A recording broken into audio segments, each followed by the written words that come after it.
আজকেও চলে এলাম একটা দুর্দান্ত রেসিপি, শর্টকাটে রান্না, খেতে সুস্বাদু। কাতলা মাছ যদি ঘরে থাকে, অনেক সময় কাতলা মাছ বেশি সুন্দর করে রাঁধতে হলে অনেকটা টাইম লাগে, তাই চটজলদি রান্নায় খেতে সুস্বাদু। চলুন কিভাবে করছি সেটা আপনাদের দেখাই। কড়াইয়ে আমি মাছটা ভেজেছি, সেই তেলেই আমি আর একটু তেল লাগলে দেবেন, যতটা আপনার মাছ। আমার বেশি মাছ না, 4 পিস মাছ বলে, তাই আমি অল্প তেল দিয়েছি এবং তার মধ্যে কালো জিরে দিলাম এবং কাঁচা লঙ্কা কুচি দিলাম। আপনারা পারলে বেটে দিতে পারেন, আমার বাটার টাইম ছিল না তাই আমি কুচি ফালি করে দিলাম। আর তার সঙ্গে একটা পেঁয়াজ দিলাম। মাছ বুঝে পেঁয়াজটা দেবেন, আমার 4খানা মাছ বলে আমি একটা ছোট্ট পেঁয়াজ কুচিয়ে দিয়েছি। এবার এটাকে ভালো করে আমি একটু ভেজে নেব, খুব বেশি কড়া করে ভাজবো না, একটু গোল্ডেন কালারের হবে সেই রকম ভাজবো, মানে পেঁয়াজটা যেন নরম হয়। আর এইদিকে আমি দেখুন সর্ষেতে আমি নুন আর হলুদ দিয়ে ভিজিয়ে রেখেছিলাম, না হলে নাকি সর্ষে তিতো হয়, তাই আমি সর্ষের মধ্যে নুন হলুদ দিয়ে রেখেছি আগের থেকে। এবং যদি আপনারা মনে করেন যে ঝোলটা একটু বেশি বাড়াবেন, তাহলে আপনারা একটু জল দিয়ে দেবেন। আমি ঝোল অল্প রাখবো, 4 পিস মাছের জন্য এইটুখানি ঝোলই আমার যথেষ্ট।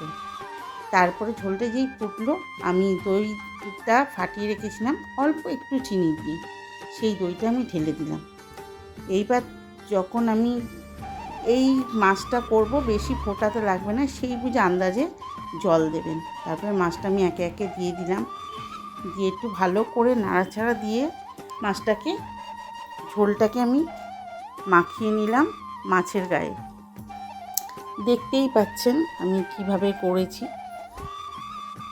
এইবার ফুটছে, আমি এবার কাঁচা সর্ষের তেল একটু বেশি করে দিলাম। কথাই বললাম এই মাছটা আমি শুকনো শুকনো একটু তেল তেল করবো, মানে মাছটা এতটাই গামাকা তেল তেল হবে, ভাতে আপনি যখন মাখবেন অল্প ঝোলেই আপনাদের ভাত খাওয়া হয়ে যাবে। এইবার আমি একটু সিমে করে নিয়ে ঢাকা দিয়ে রাখলাম 10 মিনিটের মতো। দেখুন মাছটা আমার কমপ্লিট হয়ে গেছে। ঠিক এই রকম হবে, আপনারা যতটা মাছ দেবেন সেই আন্দাজে মাছের মশলাটাও সেইভাবে দেবেন। কিন্তু খুবই তাড়াতাড়ি রান্না হয়, খেতে খুবই সুন্দর হয়। একবার করে দেখবেন, যখন রান্না করতে ইচ্ছা না করে তখন এইভাবে রান্না করে দেখবেন, খুব তাড়াতাড়ি হয় আর খেতে খুবই ভালো লাগে।